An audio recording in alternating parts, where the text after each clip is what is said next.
प्यारे दोस्तों, आज मैं मुक्ति पथ के फेसबुक पेज के इस लाइव सत्र पर आप सभी का स्वागत करती हूँ। जैसा कि मुझे मुक्ति पथ की टीम की ओर से बताया गया कि हमें अपनी इस सत्र को 2 हिस्सों में बांटना है, जिसमें एक हिस्से में हम बातचीत करेंगे और उसके दूसरे हिस्से में मुझे अपनी कविताएं पढ़नी हैं। तो हम इस सत्र को इन्हीं 2 हिस्सों में बांटते हुए इस सत्र को आगे बढ़ाएंगे। बातचीत के विषय के बारे में ये है कि मुक्ति पथ के पेज पर जैसा कि उन्होंने इसको इस पेज के विषय के रूप में लिखा ही है कि हमारा समय हमारी कविता, तो मैं कोशिश करूंगी कि हमारी बातचीत को हम इसी विषय पर केंद्रित रखें और उसके बाद मैं अपनी कविताओं का पाठ करूंगी। दोस्तों, जब हम हमारा समय की बात करते हैं तो हमारा समय मतलब जिस समय को हम सब जिसको वॉच कर रहे हैं, हम सब जिसके चश्मदीद गवाह हैं, तो हम उसी समय को अपने लिए समझने की कोशिश कर सकते हैं। तो इस समय को समझने के बहुत सारे तरीके हो सकते हैं। मुझसे पहले भी इस पेज पर जिन लोगों ने ये सत्र किया, मेरे कवि मित्रों ने जो सत्र किया, उन्होंने भी अपनी तरह से इस समय को समझने, इस समय का विश्लेषण करने की कोशिश की। तो मैं अपनी दृष्टिकोण से इस समय को समझने का प्रयास आप सबके साथ करूंगी। जब हम हमारे समय की बात करते हैं तो अगर हम हमारे भारतीय समाज के संदर्भ में हमारे समय को देखें तो हमारे समय में पहले से ही बहुत सारे संकट, बहुत सारी चुनौतियाँ, बहुत सारे संघर्ष हमारे सामने पहले से ही प्रस्तुत थे। जैसे कि हम बहुत सारे और देशों की तरह पूंजीवाद को समझने और उसके साथ एक संघर्ष करने की कोशिश कर रहे थे। फिर हमारे पास सांप्रदायिकता का एक संघर्ष जो सदियों से खड़ा ही हुआ है। स्त्री विरोध की जो हमारे देश में जो एक परंपरा है, हम उससे भी लड़ने की कोशिश कर रहे थे। हमारे देश में जातिवाद का जो एक बहुत बड़ा एक जो कोड है, हम उससे भी लड़ने की बहुत बरसों से कोशिश कर रहे हैं। लेकिन अगर बिल्कुल फ़िलहाल के समय को हमें व्याख्यायित करना हो और उसका विश्लेषण करना हो, तो उसमें हमारे साथ एक चीज़ और जुड़ गई है कि हम अपने समय में एक महामारी को भी देख रहे हैं। और इस महामारी को हम कैसे देख सकते हैं? मुझे लगता है कि हम चाहें तो इतिहास से हमारे समय को दूसरे समयों से उसकी तुलना भी कर सकते हैं और उस तुलना करते हुए हम एक जायज़ा ले सकते हैं, हम एक आकलन कर सकते हैं कि इस समय की चुनौतियाँ किसी दूसरे समय की चुनौतियों से कैसे अलग हैं, या दूसरे विश्व युद्ध में लोग किस तरह से सोचते थे, उनके संकट किस तरह थे, या फिर 47 में अगर हम देखें तो हमारे अपने देश में उसकी चुनौतियाँ क्या थी। तो मुझे नहीं लगता कि कोई भी समय ऐसा होता है जो अपने इन तत्कालीन दबावों से मुक्त होता है। हर समय की चुनौतियाँ होती हैं, कोई ऐसा समय नहीं होता, कोई ऐसा कालखंड नहीं है, बल्कि दूर से बहुत शांत लगते हुए जो कालखंड भी होते हैं वो भी किन्हीं बड़ी इसी तरह की उलझनों, इसी तरह के संकट की एक तैयारी भी होते हैं। तो मैं जब इस समय को देखती हूँ तो मैं पहली बात तो ये कि मुझे समय से भयभीत होना अच्छा नहीं लगता। मुझे इस समय के संकटों से हिस्टीरिक होना पसंद नहीं है। ये धीरे धीरे मैंने अपने निजी जीवन में भी इसी तरह से सीखा कि हम अपने समय के सामने बस प्रस्तुत होते हैं। इस समय को लाने में हमारा अपना कितना योगदान था, इस समय को बदलने में हमारी क्या भूमिका हो सकती है, मेरा ज़्यादा ध्यान उस तरफ रहता है। क्योंकि बहुत साल पहले मैंने मेरी क्यूरी मुझे बहुत अच्छी लगती हैं, जो कि दुनिया की बड़ी महान वैज्ञानिक हैं।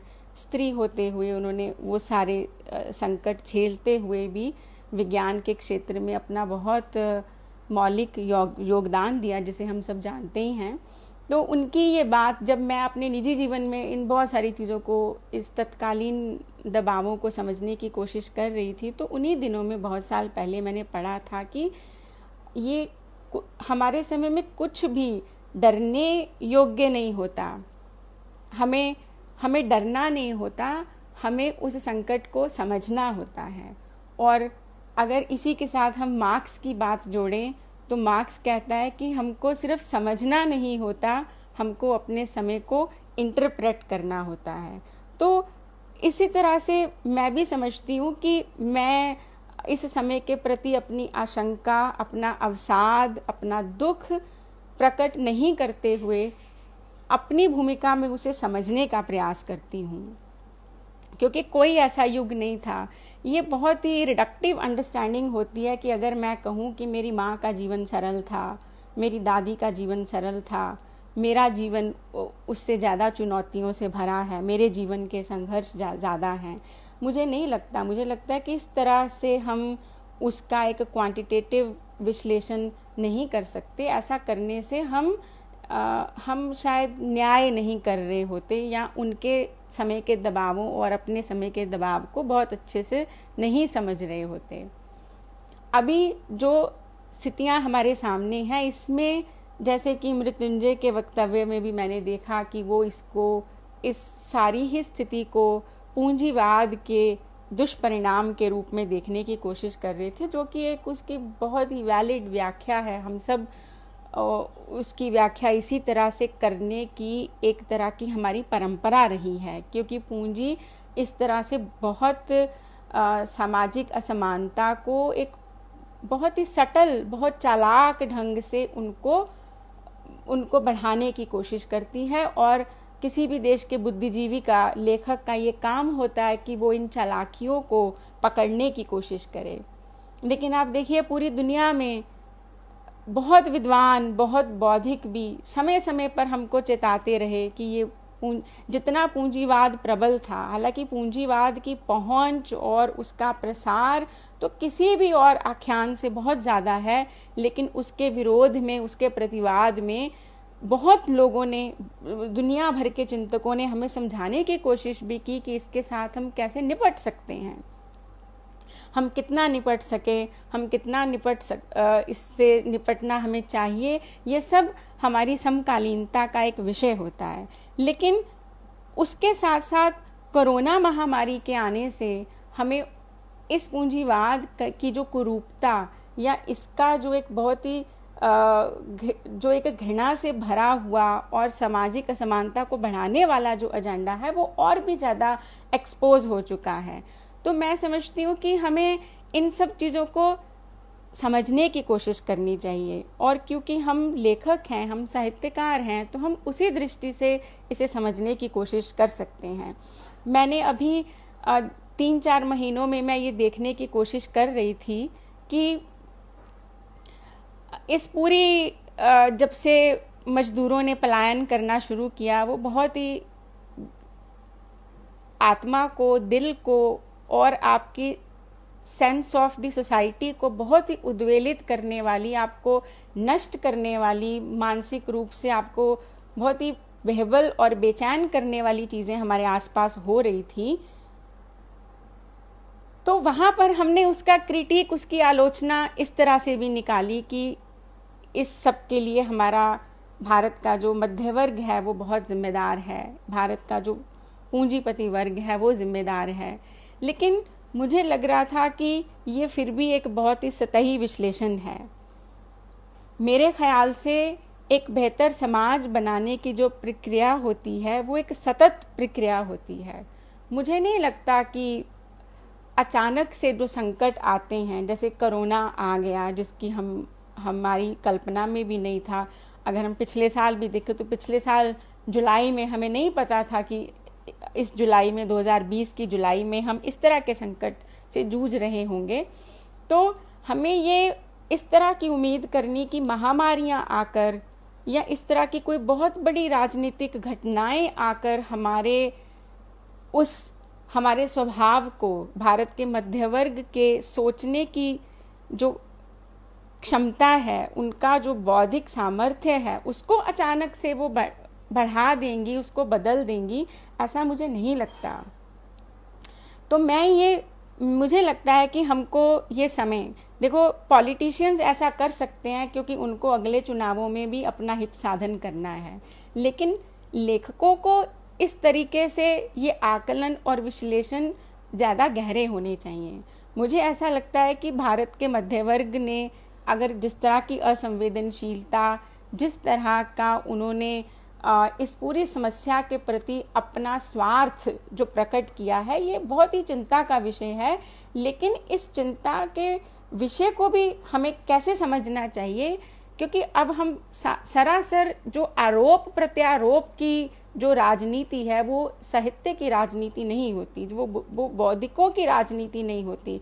हम क्रिटिक करते हुए भी, आलोचना करते हुए भी हमको रिडीम करने की, रिकवर करने की और ज़्यादा ध्यान देना चाहिए, क्योंकि कोई भी समाज जो है वो कोई भी समाज सतत रूप से संतुलित होता है, वो सामाजिक समानता की तरफ बढ़ाया जाता है। वो इस तरह से नहीं होता कि एक समस्या आने से हमारे अंदर कोई चेतना जाग जाएगी। बहुत सारे लोगों को कोरोना के शुरुआती दिनों में ऐसा लग रहा था कि लोगों की दूरियां बन गई, तो शायद ये लोग इसके बाद ज़्यादा सहिष्णु हो जाएंगे। मुझे तो तब भी नहीं लगता था। ये तो सरासर वही हमारे अंधविश्वास हैं, ये तो हमारे वही चमत्कार की हमारी अपेक्षा है, जो हमारे इस पूरे जो हमारी सोशल कल्पना है, हमारी भारत की जो सामाजिक कल्पना का जो हिस्सा है, कि हम इमेजिन करते हैं, हम एक तरह से उसको विश करते हैं, लेकिन समाज सिर्फ विश करने से नहीं बनते हैं। समाज जो है वो सतत उस दिशा में प्रयास करने से बनते हैं। तो मध्य वर्ग की आलोचना भी या पूंजीपति वर्ग की जो आलोचना भी, किसी भी आलोचना के साथ साथ एक बुद्धिजीवी का, एक लेखक फिर भी उनको भी इंक्लूड करता है अपने चिंतन में, जो लोग इस शोषण, इस उत्पीड़न और इस असमानता के कारक होते हैं। तो मैं देखती हूँ कि हमारे यहाँ पर बौद्धिकों में भी, लेखकों में भी एक बहुत खास किस्म का छुआछूत विकसित हो जाता है। हम भी बहुत ज़्यादा आसानी से जजमेंटल होने लगते हैं और एक बहुत ही घृणा और स्वार्थ का रवैया हम पूरे समाज के में से चुनकर कुछ वर्गों के प्रति रख लेते हैं। मैं खुद इस तरह की एक एक्सट्रीमिस्ट रही हूँ, तो इसलिए मैं खुद को भी उससे कोई बरी नहीं करती हूँ। लेकिन धीरे धीरे करके जब मैं इस पर सोचती चली गई, तो मुझे लगा कि इस समाज में एक्सक्लूजन की उस पॉलिसी से, एक्सक्लूजन की राजनीति से तो हम पहले ही बहुत ज़्यादा दुखी हैं। हमने दलितों को एक्सक्लूड किया, स्त्रियों को एक्सक्लूड किया, आदिवासियों को एक्सक्लूड किया। अब इस सत्ता के आने से हम कुछ सांप्रदायिक कारणों से, कुछ खास धार्मिक आस्थाओं वाले, या कहें कि मुस्लिम लोगों को एक्सक्लूड करने की कोशिश हो रही है। तो हमारा इस सब में प्रयास होना चाहिए कि हम एक्सक्लूजन की पॉलिटिक्स नहीं करें। एक लेखक और बुद्धिजीवी का काम कड़ी से कड़ी, कटु से कटु आलोचना करना हो सकता है, लेकिन अंततः एक राजनीति के लोग किसी को एक्सक्लूड कर सकते हैं, लेकिन बुद्धिजीवी एक्सक्लूड नहीं करता।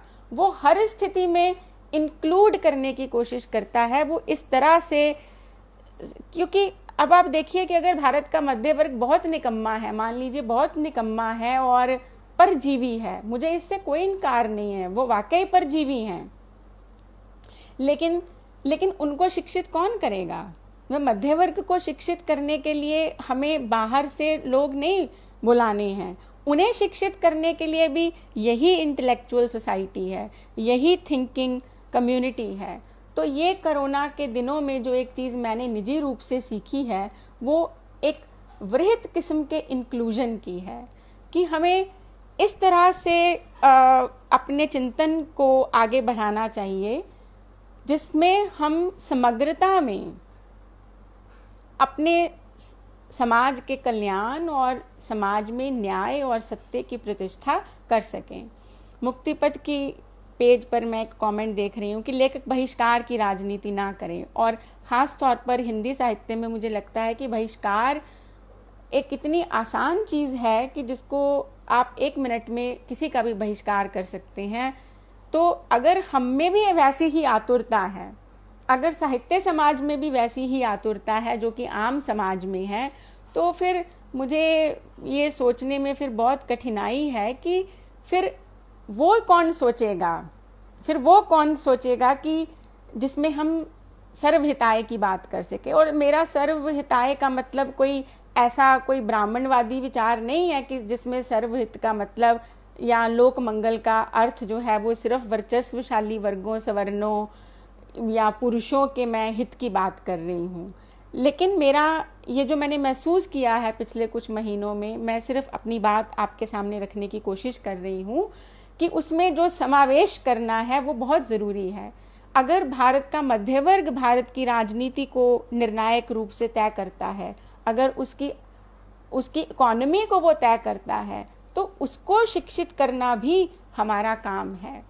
उस तरह से उनके प्रति जजमेंटल हो जाना, उनको छोड़ देना, उनको एक्सक्लूड कर देने से कुछ नहीं होगा, क्योंकि वो तो पहले ही पूंजीवाद की जकड़ में है। वो तो अपनी चीज़ों की खरीद फरोख्त में कहीं ना कहीं अपने सब तरह के सुख पाने का एक असफल प्रयास कर ही रहे हैं। बल्कि हमें वाकई अगर इस देश में चिंतन को कहीं इंडोक्ट्रिनेट करने की ज़रूरत है, तो मुझे लगता है वो सबसे ज़्यादा हमें इस वर्ग की ओर भी ध्यान देना चाहिए, क्योंकि बौद्धिक वर्ग इस वर्ग के प्रति काफ़ी कटु रहता है, आलोचनात्मक रहता है, जो उन्हें रहना ही चाहिए। ये मेरी कोई सिंपैथी नहीं है मध्य वर्ग के प्रति कि मैं ये कहने की कोशिश कर रही हूँ कि हमें उनकी गलतियों पर, उनकी कठोरता पर या उनके स्वार्थ पर कोई पर्दा डालना चाहिए। बल्कि मैं ये कह रही हूँ जो सबसे बड़ी समस्या है उसको बड़ी संवेदना के साथ हमें उसके साथ निपटने की कोशिश करनी चाहिए। और साहित्य के समाज में ख़ास तौर पर जो हमने बहुत ही तुरंत फुरत बहिष्कार की जो नीतियाँ अपनाई हैं, उसका बहिष्कार इसलिए कर दीजिए। जो आर्थिक रूप से संपन्न है उसका भी बहिष्कार है, जो नहीं संपन्न है उसका संपन्नों के द्वारा बहिष्कार है। तो अगर ये समय इतना चुनौती भरा है, जिसको मुझे लगता है हिंदी का हर लेखक जिसको मौका मिलता है वो कहता है कि ये बहुत ही काला समय है, ये लोकतंत्र के लिए बहुत ही भयावह समय है। तो अगर ये इतना भयावह समय है, तो क्या इतने भयावह समय के साथ निपटने के लिए क्या इतना सुदृढ़, इतना सुगठित हमारा कोई प्रयास है, हमारी कोई विचारधारा हम आपस में भी क्या बना सके हैं? तो अब 3-4 महीनों में क्योंकि बहुत ज़्यादा मौका मिला सबके साथ बात करने का, सबको सुनने का, तो मैं समय के बारे में ऐसी हवाई बातें करने की बजाय समय के जो कंसर्न्स मेरे कंसर्न नहीं है, जिनके बारे में मैं कोई विशेषज्ञ नहीं हूँ, और मैं अपने आप को अब धीरे धीरे उन भूमिकाओं से भी निकाल कर अपनी भूमिका पर एकाग्र करने की कोशिश करती हूँ। मैं इकोनॉमिस्ट नहीं हूँ, मैंने इकोनॉमिक्स में की पढ़ाई उस तरीके से नहीं की है। मैं एक मैक्रो लेवल पर मोटे मोटे रूप से इन सभी अनुशासनों को और इसकी सामाजिक इम्प्लीकेशंस को समझ सकती हूँ। भाषा में लिखा हुआ कोई भी लेख मैं ज़रूर पढ़ सकती हूँ, समझ भी सकती हूँ, लेकिन अंततः मेरी जो कमिटमेंट है, मेरा जो कार्य क्षेत्र है, मेरा जो थ्रस्ट है, वो लिटरेचर है, वो प्रत्यक्ष रूप से राजनीति भी नहीं है।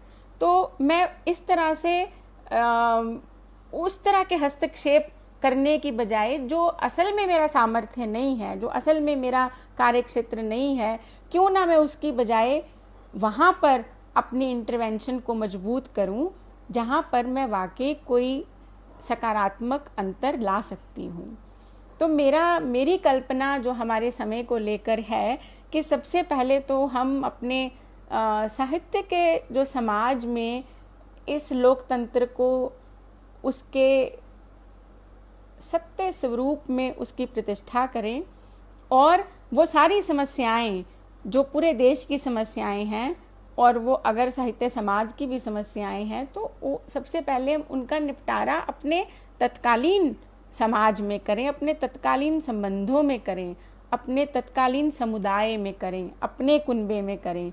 और मुझे लगता है कि इसका बहुत ही अच्छा प्रभाव होता है जब आम लोग जब उसको देखते हैं तो वो उससे अपने आप प्रभावित होते हैं। और सोशल मीडिया के आने से, फेसबुक और दूसरे माध्यमों के आने से तो जैसे वो जो एक दूरियां होती थी लेखकों और पाठकों के बीच में, वो भी अब तो लगभग खत्म हो गई हैं। तो हम सब पूरे एक तरह से एक्सपोज्ड हैं इस पूरे समाज के सामने। एक्सपोज को मैं उस तरीके से कह रही हूँ कि यहाँ पर आप अपने त्वरित प्रतिक्रियाएं भी देते हैं और आप ठहर कर रुक कर किया हुआ जो चिंतन है या आपका जो साहित्य लेखन है उसको भी आप बहुत वृहद संदर्भ में और अर्थ में लोगों के साथ बांटते हैं।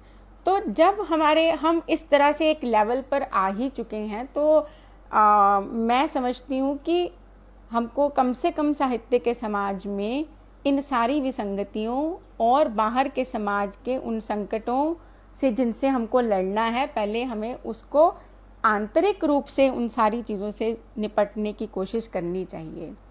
तो मैं समय के प्रति आशंकित हूँ जिस तरह से सभी लोग आशंकित हैं, लेकिन मुझे नहीं लगता कि मैं कोई ज़्यादा संकट में हूँ।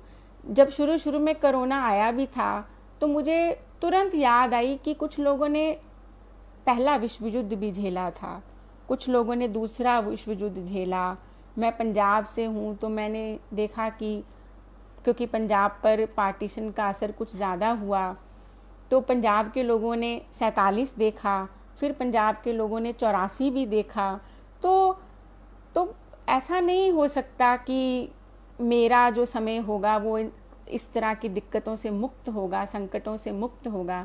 लेकिन मैं अपने समय के साथ संबंध बनाना चाहती हूँ, मैं अपने समय में अपना निवेश करना चाहती हूँ। मैं इस समय के साथ एक बहुत ही प्रगतिशील और एक डायनेमिक संबंध में रहना चाहती हूँ। मैं अपने समय से मुकरना नहीं चाहती और मैं अपने समय को ज़रूरत से ज़्यादा मैं उससे डरना भी नहीं चाहती, क्योंकि मुझे इसको समझकर इसको सुलझाने की कोशिश करनी है।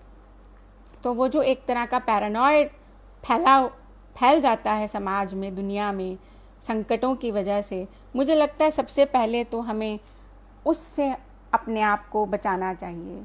क्योंकि साहित्य पढ़ना हमें इतना तो सिखा ही देता है कि कोई भी समय सदा के लिए नहीं होता, लेकिन फिर भी हम उस समय में हमने कैसे उसके साथ उससे कैसे निपटा, उस समय के साथ हमने कैसे बर्ताव किया, इस बात का हमारे आने वाले समाज पर बहुत असर पड़ता है।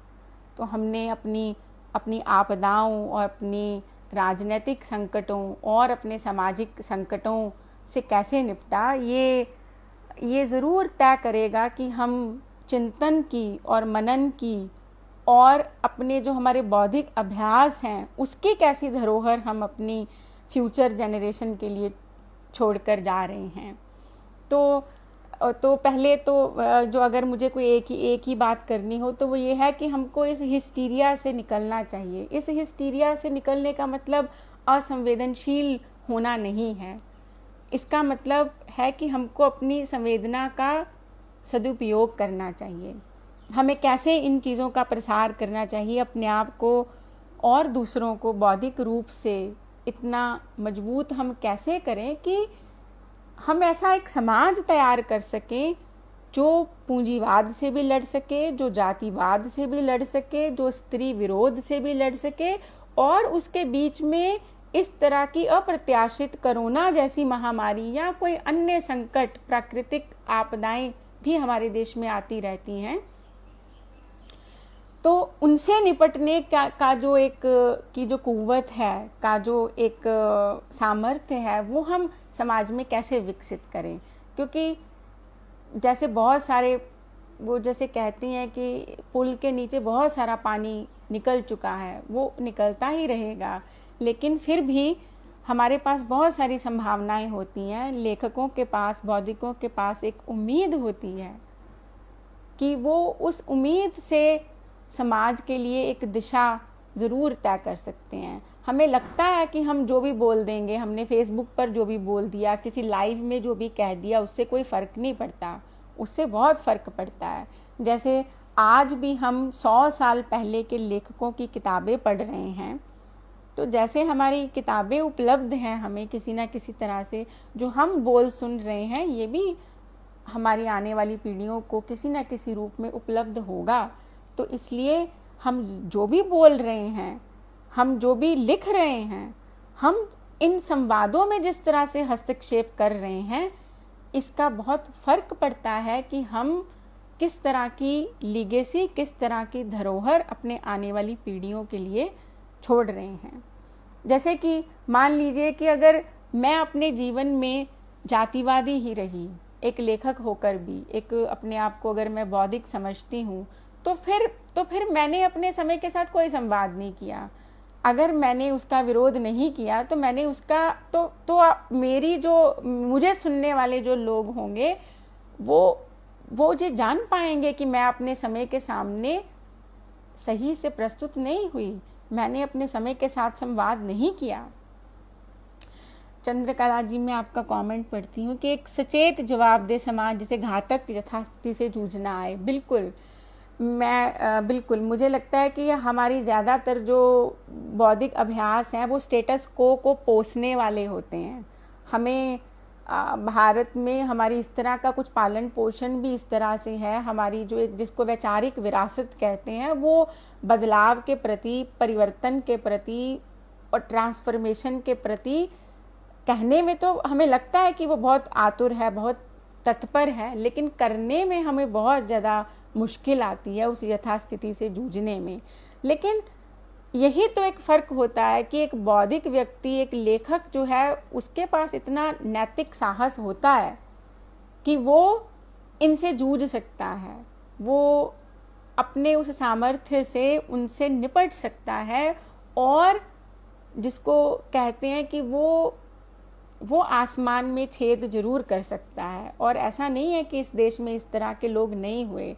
मुझे जब भी मैं इस तरह की बात करती हूँ तो मुझे अंबेडकर की बहुत याद आती है, और मैं देखती हूँ कि उन्होंने इसी यथास्थिति से जूझकर इस पूरे जातिवाद के कोड के ऊपर एक कितना निर्णायक प्रहार किया।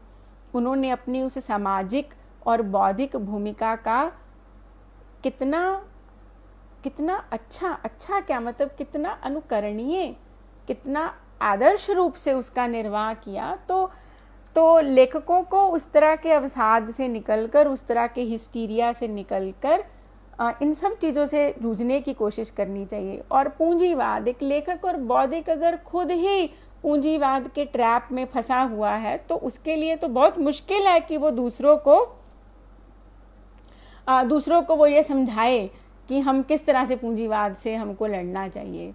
तो ये जो हमारे असल जीवन के और हमारे कहने के जो गैप्स हैं, ये जितने कम रहते हैं उतना ही हमें हमारी बात में असर होता है। हमारी जो जिसको बोलते हैं कि हमारा जो एक मन वचन कर्म की जो एकता होती है, वो निश्चित रूप से लोगों को प्रभावित करती है। भाषा हमें लगता ही है कि मैं यहाँ बैठकर लिख रही हूँ तो कोई बनारस में पढ़ेगा तो वो मेरी मंशा को कैसे जान सकेगा। हो सकता है वो 2-4 दिन के लिए, 2-4 महीने के लिए ये सब किसी धुंधलके में छुप जाए, लेकिन अंततः भाषा बहुत पारदर्शी होती है। हम ज़्यादा देर तक इसमें अपने आप को नहीं छुपा सकते। हम इसमें ज़्यादा देर तक अपने पूर्वाग्रह को और अगर हम किसी भी तरह से एक सांप्रदायिक भावनाओं से संचालित हैं तो उसको बहुत देर तक हम अपनी भाषा में नहीं छिपा सकेंगे। भाषा बहुत पारदर्शी चीज़ होती है। ये मत समझिए कि मैं भाषा के साथ कोई वायवई किस्म की आध्यात्मिकता जोड़ रही हूँ। ये मुझे लगता है कि जो व्यक्ति भाषा के साथ क्लोजली इंगेज करता है, उसके साथ जुड़ता है, वो स्वयं इसका प्रमाण है कि हम भाषा से दूसरों पर बहुत असर डाल सकते हैं और दूसरों भाषा से ही दूसरों का असर ग्रहण भी करते हैं। और बिल्कुल हमें इसमें बड़ी बड़ी ही नहीं, छोटी छोटी लड़ाइयाँ भी लड़नी पड़ेंगी, और छोटी और बड़ी लड़ाइयाँ दरअसल मुझे लगता है एक ही तरह की समझदारी से लड़ी जा सकती हैं। बल्कि मेरा निजी अनुभव तो ये है कि मुझे छोटी छोटी लड़ाइयाँ लड़ने में मैं ज़्यादा कॉन्फिडेंट फील करती हूँ, क्योंकि वहाँ पर हम वाकई कोई बदलाव ला सकते हैं। जैसे मैं आपको एक उदाहरण देती हूँ कि छोटी लड़ाई किस तरह से ज़्यादा प्रभावशाली भी होती है। जैसे हमारे कॉलेज में एक सोशल कैलेंडर बनाया गया, जिसमें जो टीचिंग स्टाफ था उनके जन्मदिन, उनकी वेडिंग एनिवर्सरी, ये सब लिखा हुआ था।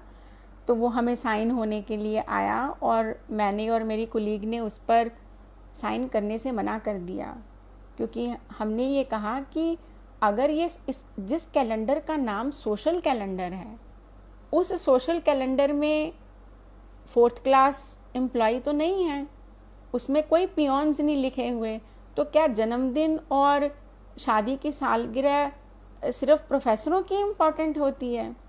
दूसरे जो लोग इस पूरे कॉलेज में, इसके पूरे कॉलेज को अच्छे से चलाने में जो व्यक्ति हमें पानी भी पिलाता है, वो भी उतना ही महत्वपूर्ण है, वो भी उतना ही उसमें इन्वेस्टेड है। लेकिन सोशल कैलेंडर, और वो भी एक एजुकेशनल इंस्टीट्यूट का, इस तरह से होना चाहिए जिसमें आप सरासर एक सामाजिक रूप से जो डिस्क्रिमिनेशन कर रहे हैं और उम्मीद कर रहे हैं कि हम उस पर साइन कर दें।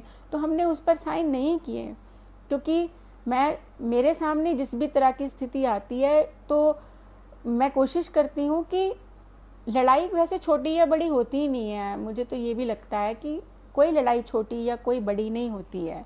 तो हमने जो उसको हमने नहीं साइन किए, मुझे लगता है वो हम इसीलिए नहीं कर पाए क्योंकि हम छोटी लड़ाइयाँ लड़ना चाहते हैं।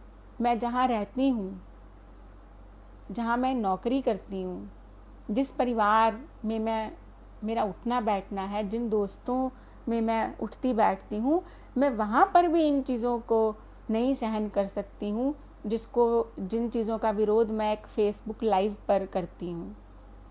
उससे मेरा कहने का मतलब ये नहीं है कि मुझसे कभी चूक नहीं होती।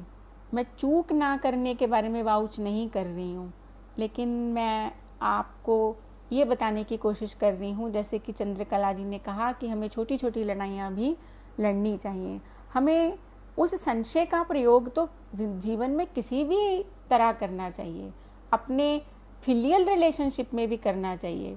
जब शुरू में मैंने इन समस्याओं को इंगित ही करना शुरू किया, तो सबसे पहले जो ये सब तरह जातिवाद और स्त्री विरोध मुझे सबसे पहले अपने परिवार और अपने खानदान और अपने बिल्कुल निकट की परिस्थितियों में ही नज़र आया था।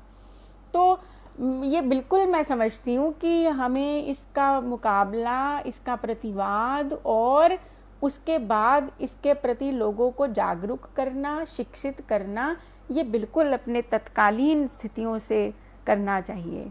मैं आपसे इस बारे में बिल्कुल सहमत हूँ।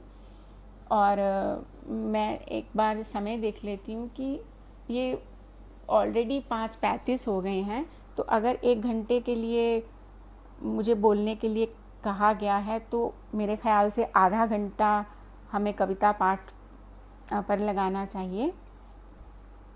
तो मेरे ख्याल से हम कविता पाठ मैं शुरू करती हूँ। वैसे अभी 3-4 महीने में बहुत सारे लाइव किए, लेकिन मैंने कभी कविता पाठ नहीं किया था। हम वैचारिक रूप से ही बहुत सारी डिस्कशंस और डिबेट्स करते रहे, तो ये शायद इस पूरे दिनों में मैं अपनी कविताएं तो पहली बार ही पढ़ रही हूँ।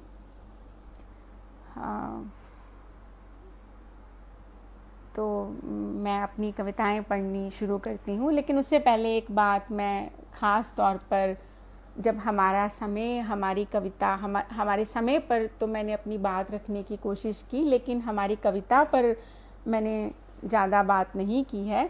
तो जैसा कि मैंने पहले भी कहा, जैसा मैंने अपने कुछ अन्य वक्तव्यों में भी कहा था कि हिंदी कविता को लेकर भी मुझ में कोई इस तरह का अवसाद और हिस्टीरिया नहीं है। मुझे लगता है कि इस समय का जो हिंदी कविता है उसमें बहुत प्लूरलिज्म है, उसमें बहुत बहुलता है, उसमें सभी तरह के लोग लिखने में आगे आने की कोशिश कर रहे हैं।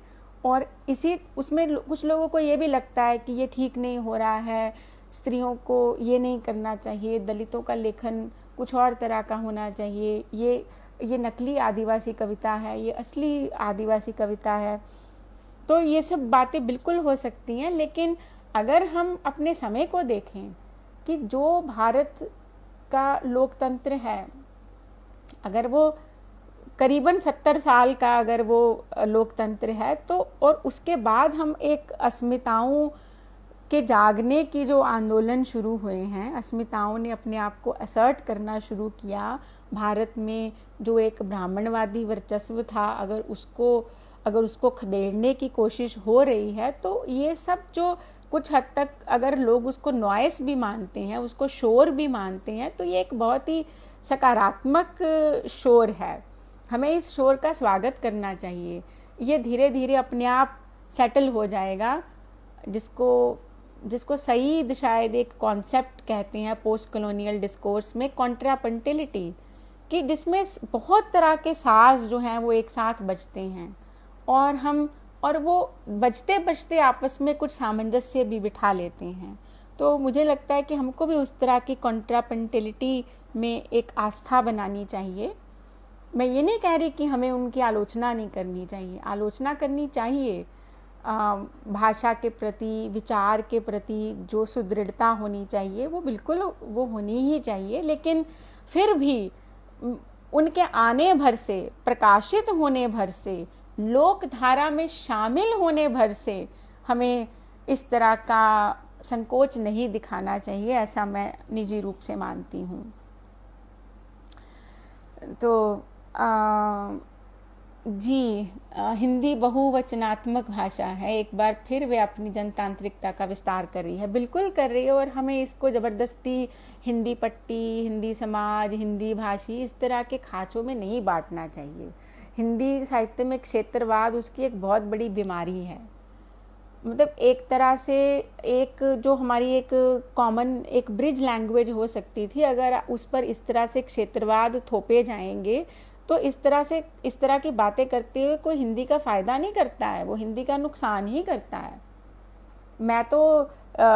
मेरा तो ये मानना है कि क्योंकि इंडिया इस तरह की एक मल्टीलिंगुअल स्टेट है, तो मेरा अपना आकलन ये है कि इस देश में अपनी मातृभाषा अंग्रेज़ी हमको करनी पड़ेगी, क्योंकि उसको तो हमारे एजुकेशन सिस्टम में इनग्रेन कर दिया गया ना, उससे तो अब छूटना संभव नहीं है। तो और तीसरी हिंदी, और बल्कि 2 भाषाएं और सीखनी चाहिए, तो भारत को समझने के लिए, भारत की विविधता को सच में अप्रिशिएट करने के लिए। और कहाँ दूसरी तरफ मैं देखती हूँ कि कुछ लोग इस तरह से भी तय करते हैं कि हिंदी तो मध्य प्रदेश, उत्तर प्रदेश, वो क्योंकि उनकी ये फर्स्ट लैंग्वेज है तो वही उसके लेखक हो सकते हैं। तो भाई ऐसा तो नहीं चल सकता।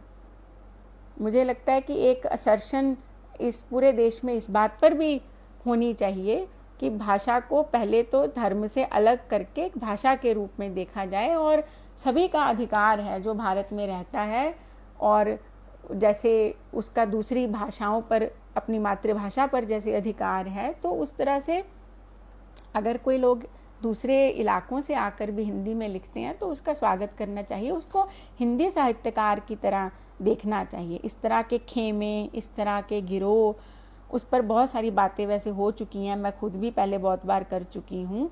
तो वो उससे हमें लगता ही है कि हम हिंदी को बचाने की कोशिश कर रहे हैं, पर हिंदी को आप किससे बचाने की कोशिश कर रहे हैं? हिंदी को आप मतलब हिंदुस्तानियों से बचाने की कोशिश कर रहे हैं।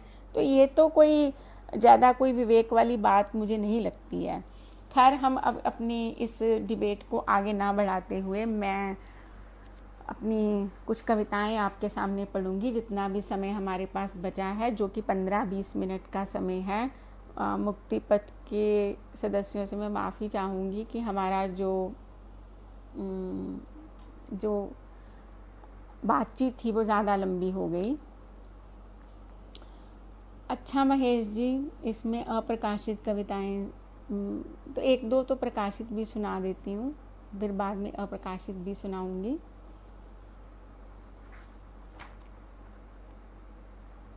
मैं सबसे पहले एक कविता पढ़ रही हूँ, आगंतुक। आगंतुक के लिए कोई पूरे पट नहीं खोलता, वो अध खुले पट से झांकता मुस्कुराता है। आगंतुक एक शहर से दूसरे शहर जान पहचान का सुख तज कर आया है। इस शहर में भी अमलतास के पेड़, गलियाँ, छज्जे और शिवालय हैं।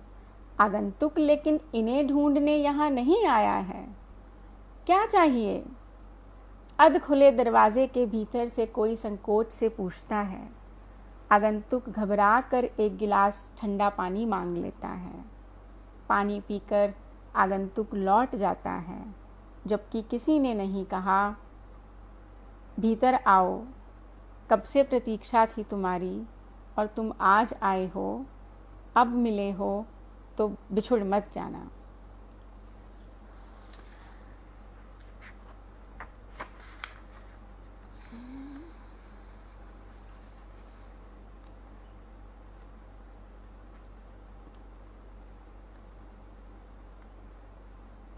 मैं एक और कविता आपको सुनाती हूँ, एकांत के अरण्य में।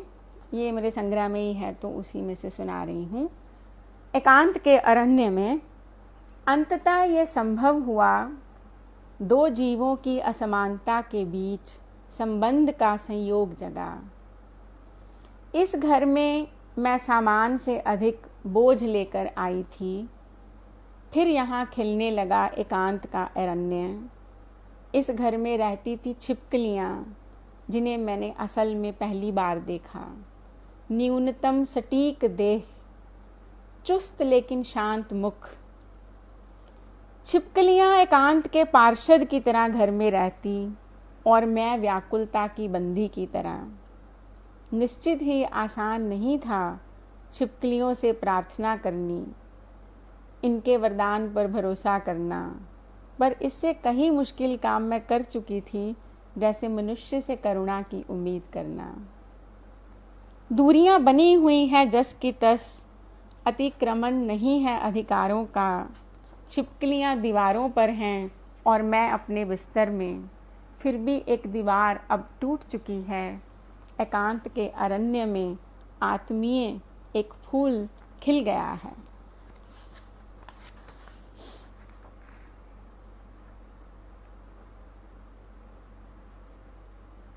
ये एक बहुत पुरानी कविता है, लेकिन मैं फिर भी इसको सुनाती हूँ आपको।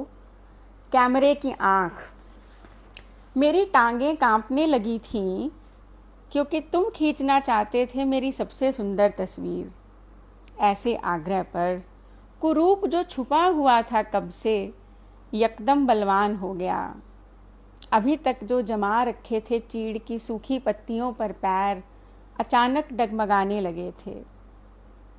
कैमरे की आंख दुष्टा है, आईने से 4 कदम चतुर। गंभीरता की ओट में हमारी आंख की पुतलियों से मखौल करती है। कमरे में बैठा कोई मन चला हमारे असुंदर होने की वेदना का मज़ा लेता है। इतना घबरा गए हैं खुद के साथ रहते रहते कि खुद की तस्वीर आश्चर्य से देखते हैं। फ़ोटो देखते हैं या खुद को किसी और की नज़र से, अपने चेहरे पर छपी रेत घड़ियाँ देखते हैं। व्यग्रता से देखूंगी मैं ये तस्वीर, परीक्षा का परिणाम देखती हूँ जैसे। अरे बहुत कुछ छूट गया है इसमें, मसलन मेरी कांपती हुई टांगें।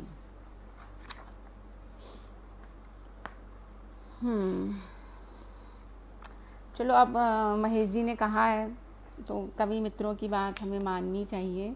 तो जो इस संग्रह में जो कविताएं नहीं हैं, वो तो कुछ कविताएं मैं उसमें से भी पढ़ती हूँ। लेकिन ये एक कविता मेरे संग्रह में है, लेकिन ये मैं पढ़ना चाहती हूँ। साहित्य का आदिकाल, ये पृथ्वीराज रासो को पढ़ते हुए, क्योंकि 2-4 साल पहले मुझे लगा कि मुझको एमए हिंदी भी कर लेना चाहिए, तो जब मैं कर रही थी तो उन दिनों फिर इस तरह से हिंदी के क्लासिक्स पढ़े, तो वो पढ़ते पढ़ते मुझको ये कविता लिखने का मन हुआ। साहित्य का आदिकाल, पृथ्वीराज रासो को पढ़ते हुए। साहित्य का आदिकाल मेरा आश्रय है। आदिकाल का कवि अनुमान की कंदराओं से आच्छादित लेकिन सर्वथा मौन रहता है। इतिहासकारों के अनुमान इसका आह्वान करते हैं। ये उनकी उद्विग्नता और विद्वता पर कोई प्रतिक्रिया नहीं देता। साहित्य के आदिकाल में बोलना कम और मौन ज़्यादा होता है। उनकी कृतियों पर अनेकों आक्षेप और विक्षेप मिलते हैं, लेकिन आदिकाल का कवि निष्कलुष मुस्कान में मौन रहता है। आदिकाल का कवि भाषा का संचय नहीं करता, जितनी आवश्यकता हो उतनी रोज बुन लेता है। आदि कवि का श्रम संदिग्ध नहीं है। वह अपनी प्रामाणिकता के लिए नहीं, अपनी अभिव्यक्ति के लिए मान्य है। साहित्य के इतिहास की किताबों में आदिकाल के अध्याय में किंचित खुले मैदान हैं। हाशियों पर अधिक जगह, लंबे लंबे उदात्त विराम, जिनके मध्य मनुष्य 2 घड़ी बैठ सकता है, चाहे तो थोड़ी सी मीठी नींद भी ले सकता है, या लौट सकता है उनकी माड़ी पर अपनी आत्मा का कलुष धोने के लिए। एक और कविता है, केवल हमें स्तब्ध करने के लिए। दूसरों के जीवन की अप्रत्याशित घटनाएं हमारे जीवन को भी बदल देती हैं। बरसों से सिलाई मशीन चलाती विधवा स्त्री अचानक प्रेम विवाह कर लेती है। उसकी इंची टेप, कैंची और तपस्वी भंगिमा अचानक कस्बे से गायब हो जाती है।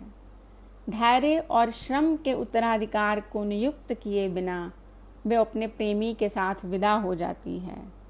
बरसों से निसंतान दंपति शिशु के आने की सूचना पाता है। संयम के दर्शन की बारीकियों को एक क्षण में त्याग वह शिशु का पालना रखने की जगह बना लेता है। 20 साल से एक जगह नौकरी कर रहे कर्मचारी का तबादला होता है। अपने प्रेम, ईर्ष्या और स्कूटर की जगह खाली छोड़कर वह तुरंत चला जाता है। केवल मृत्यु हमें स्तब्ध नहीं करती, अजनबी लोगों के जीवन में अप्रत्याशित कुछ घट रहा है, केवल हमें स्तब्ध और स्तब्ध करने के लिए।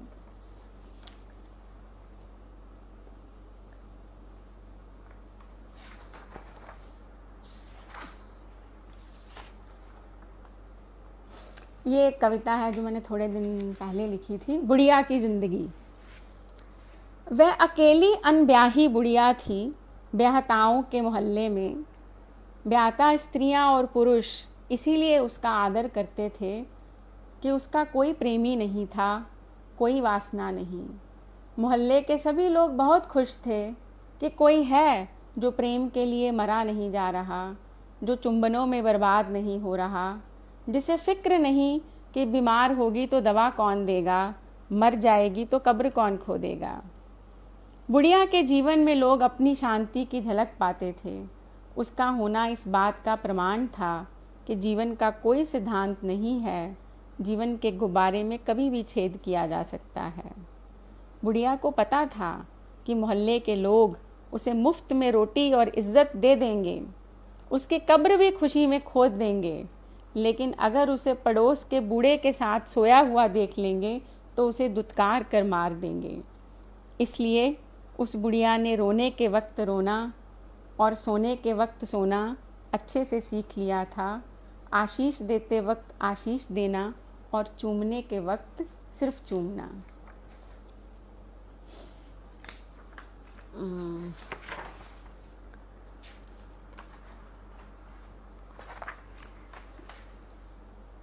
ये संग्रह की कविता है वैसे, लेकिन आजकल चंपा बहुत खिला होता है। अभी मैं वॉक करने जा रही थी कुछ दिनों से, तो मैं देख रही थी, तो ये कविता है चंपा का पेड़।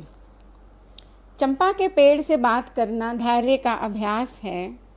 खुद आगे बढ़कर ये पेड़ बात नहीं करता, पत्तियां खरखर नहीं करती कि शरद द्वार खड़ा है।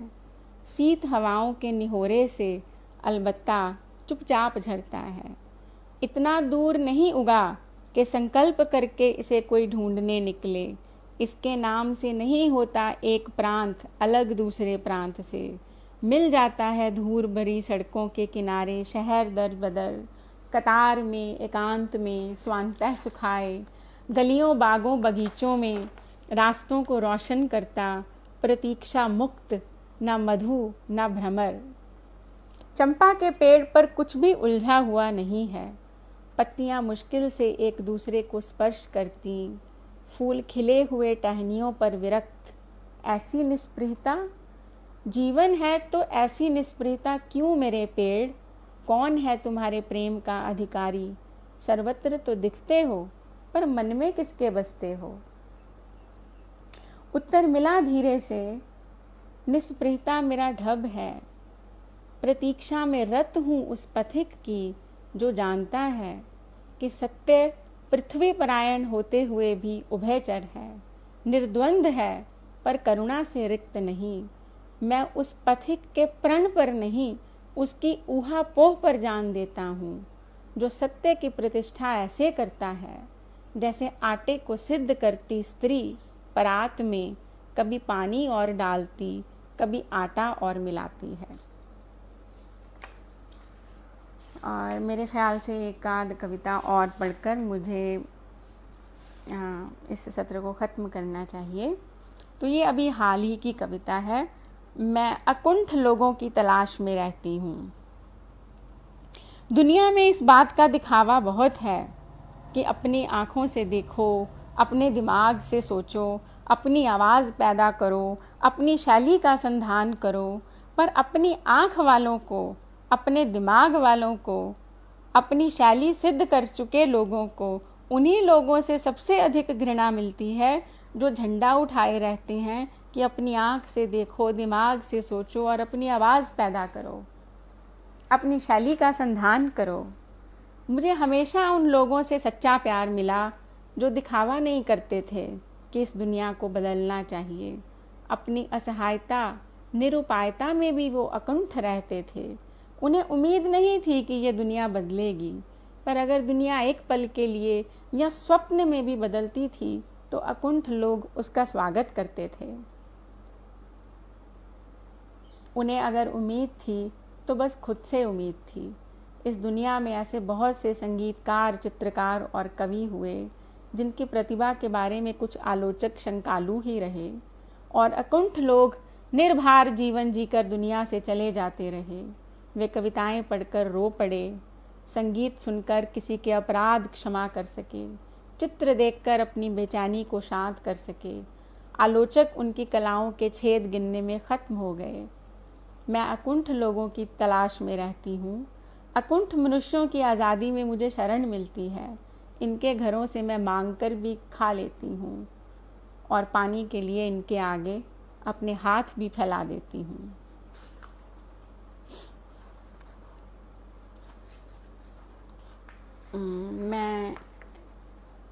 मुझे ये प्रभात जी ने अनानास कविता पढ़ने के लिए कहा था। हालांकि मैं इतनी बार वो कविता पढ़ चुकी हूँ कि मुझे लगता है कि कई बार सुनने वाले वही लोग होते हैं तो वो बोर फील करेंगे, लेकिन फिर भी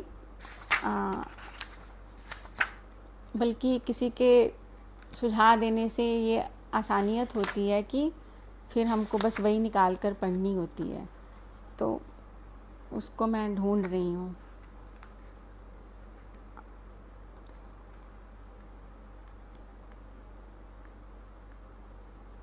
हाँ, अनानास।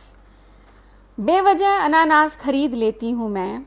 मुलायम फलों के बीच इसकी कांटेदार कलगी शहर के बीच जंगल की याद दिलाती है। दोस्तों को खिलाए हैं मैंने अनानास के कई व्यंजन। उन्हें बताती हूँ कि ये स्वास्थ्य के लिए बहुत गुणकारी है। कायदे से मैंने इसके गुणों पर कोई लेख नहीं पढ़ा है। ज्ञान की मौखिक परंपरा ठेलते हुए मैं समाज में सुरक्षित महसूस करती हूँ। अनानास की जंगली गंध और चुभती हुई मिठास ज़ुबान को सच बोलने के लिए उकसाती है। इस जंगली सुगंध और चुभती हुई मिठास के सहारे क्यों ना दोस्तों से आज ये कह दिया जाए कि आत्मा का घाव बहुत गहरा है। हमारी दोस्ती के अनुबंध इस गहराई को सोख नहीं पाते। ये अनानास का कोई अद्वितीय गुण है कि ज़रूरी चीज़ों की सूची बनाते हुए कभी याद नहीं आता। घर इसके बगैर ऐसे चलता है जैसे जीवन की खुशी में इसका कोई स्थान नहीं। घर प्रेम के बगैर भी ऐसे चलने लगता है जैसे जीवन की खुशी में इसका कोई स्थान नहीं। फिर भी इन्हें देखकर मैं इनकी ओर ऐसे लपकती हूँ जैसे मैं केवल प्रेम करने और अनानास खाने ही दुनिया में आई थी।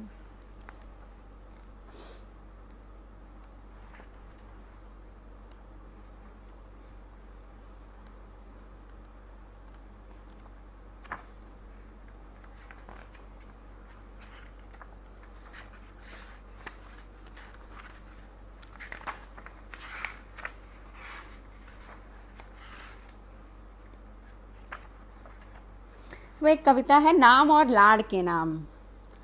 उन्होंने मेरे नाम को छोटा किया जिन्होंने मुझे लाड़ से पुकारा। अधिकार का पहला संकेत मुझे मिलता है किसी घरू और लाडले नाम से। 35 की उम्र में, मतलब तब मैं 35 की रही होंगी, अब तो मैं 42 साल की हूँ। 35 की उम्र में मेरे पास अपने नाम के छोटे बड़े कई युग्म हैं। ये युग्म मेरी माँ के लिए अकल्पनीय हैं, जिसने मेरा ये नाम सोचा मेरे पैदा होने से पहले अपनी एक विद्यार्थी के नाम पर, जो उसे कक्षा में बहुत प्यारी थी, पहनती थी सलीके से यूनिफॉर्म और अंग्रेज़ी लिखने में होशियार थी। मैंने कभी नहीं देखा वो कौन लड़की है जिसे मेरी माँ ने इतना प्रेम किया। कुछ विद्यार्थी लड़कियाँ होती हैं जो स्मृति में तो रहती हैं लेकिन 10वीं के बाद आँखों से ओझल हो जाती हैं। माँ चौकन्नी हो जाती जब किसी ने मेरा नया नाम रखा। उसे डर लगता शायद मैं प्रेम में पड़ रही हूँ या ऐसी दोस्ती में जहाँ मेरा दिल टूट सकता है। वह सुबह मुझे जगाती मेरे नाम का शुद्ध उच्चारण करते हुए।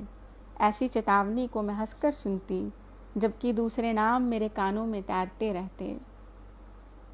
प्रेम के ना रहने का, दोस्ती के छूट जाने का पहला संकेत वही रहता कि मेरा घरू और लाडला नाम मुझसे वापस ले लिया जाता है और मुझे सुनना पड़ता है अपने नाम का एक ठंडा और उदासीन उच्चारण, जैसे कोई सुनता है न्यूज़ रीडर से भूकंप में बच गए लोगों के नाम की सूची जिन्हें अब तक कोई घर से लेने नहीं आया है।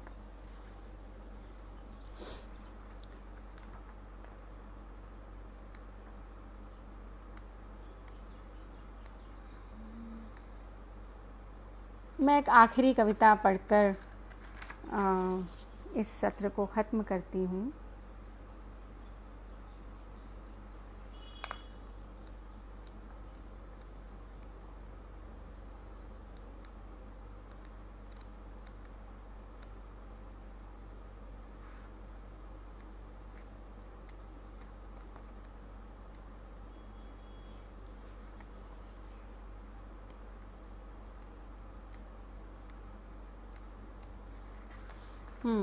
ये कविता खिड़की वाली सीट। जीवन में खुशी के लिए कम ही चाहिए होता है। वह कम कई बार इतना कम होता है कि हमें जब बसों, गाड़ियों और जहाज़ों में यात्रा करनी हो तो हम इतने भाग्यशाली हों कि हमें खिड़की वाली सीट मिल जाए। हम टिकट लेकर बगैर सहयात्रियों से उलझे सामान सुरक्षित रखने के बाद आसानी से अपनी खो में जा सकें। घर से निर्जन के बीच ऐसी जगह बमुश्किल होती हैं जहां हम फूल जैसी हल्की नींद ले सकें। सैकड़ों पेड़ झुलाएं नींद को या बादलों की सफ़ेदी ले जाए निर्वात की ओर। इस छोटी सी नींद से जगना चमत्कार जैसा है। ये नींद हमारे छीजे हुए मन को सिल देती है। इस नींद से जगकर जैसे हम इस हैसियत में लौट सकें। और खुद से एक बार फिर पूछें कि हम कौन हैं, भले ही इस प्रश्न के उत्तर में हम फूट फूट कर रो पड़ें।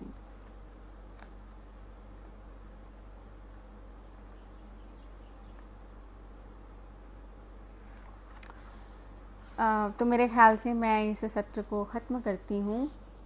मुझे लगता है मैंने पहले पूरे 6 ही बजे हैं, तो उस समय सीमा का अतिक्रमण नहीं करते हुए मैं मुक्तिपथ के इस फेसबुक लाइव में आए हुए अपने सभी दोस्तों और अन्य श्रोताओं का धन्यवाद करती हूँ, और मुक्तिपथ की टीम का भी शुक्रिया करती हूँ जिन्होंने मुझे ये अवसर दिया कि मैं बातचीत भी कर सकूं आपसे और कुछ कविताओं का पाठ भी कर सकूं। तो शुक्रिया।